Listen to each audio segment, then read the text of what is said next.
वाद विवाद विष घना, बोले बहुत उपाद, मौन गए सबकी सहे, सुमिरे नाम अगाध।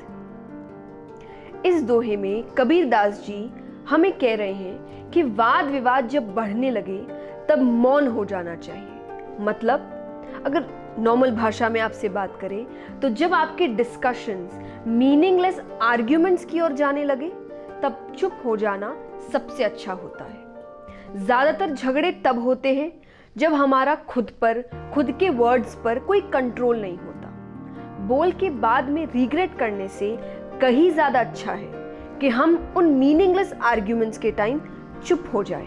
ये सिर्फ आपके झगड़े ही नहीं कम करेगा, आपकी बिहेवियर और पर्सनालिटी को भी और अच्छा करेगा। लेकिन चुप हो जाने का मतलब कभी ये नहीं होता कि आप गलत सहे, जब कुछ गलत हो रहा है तब भी आवाज ना उठाए। नहीं, मौन रहने वाले व्यक्ति की ये खासियत होती है कि वो कम बोलता है, पर जब भी बोलता है बिल्कुल सही बोलता है, सही समय पर बोलता है और टू द पॉइंट बोलता है। और वो वहां नहीं बोलता जहां सच से किसी का लेना देना नहीं है, बस खुद को जिताने से मतलब है। क्योंकि ऐसे लोगों के सामने बात करके कोई फायदा नहीं। वो आपकी बातों को समझना ही नहीं चाहते। वो भले ही आपको सुनेंगे, पर इसीलिए नहीं कि आपकी बात को समझ सके, पर इसीलिए कि तुरंत खुद उसका जवाब दे सके। तो ऐसे समय में चुप रह जाना ज्यादा बेहतर है। दूसरी बात जो आज के टाइम पे एक फैक्ट है कि हर वक्त बिल्कुल सच बोलना इज नॉट पॉसिबल। तो क्या करें? झूठ बोले? नहीं, झूठ बोलने से कई अच्छा है कि उस वक्त चुप रह जाओ।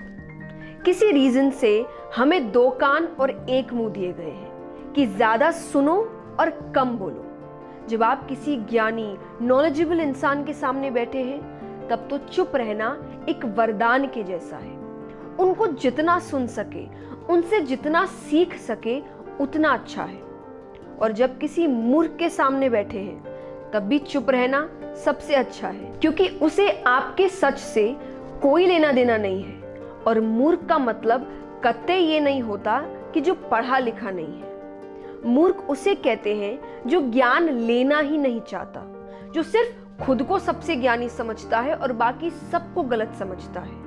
वो व्यक्ति मूर्ख माना जाता है। और ऐसे मूर्खों के सामने चुप रहना यानी अपनी इज्जत करना होता है।